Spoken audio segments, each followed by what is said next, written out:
Michael Faraday was a British physicist and chemist who greatly contributed to the scientific fields of electromagnetism and electrochemistry.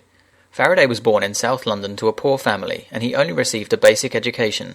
When he was 14, he became an apprentice to a local bookbinding business and spent most of the next decade educating himself through the books he found in the shop. He was especially interested in scientific subjects. In 1812, after his apprenticeship had ended, he attended 4 lectures by the British chemist Humphrey Davy. Faraday took notes on the lectures and sent them to Davy in the form of a book, and Davy subsequently appointed Faraday as his secretary, and was later made chemical assistant at the Royal Institution. Faraday accompanied Davy as his valet on an 18-month European tour, and then returned to the Royal Institute.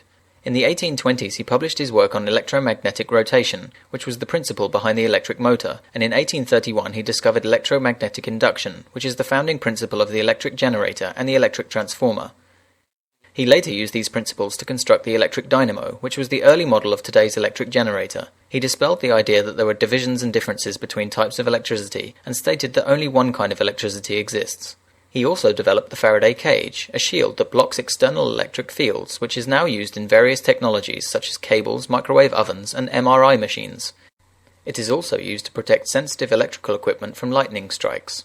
Faraday was later made scientific advisor to Trinity House, and Professor of Chemistry at the Royal Military Academy in Woolwich, England. He died in 1867, aged 75, and is commemorated in Westminster Abbey with a plaque near Isaac Newton's tomb.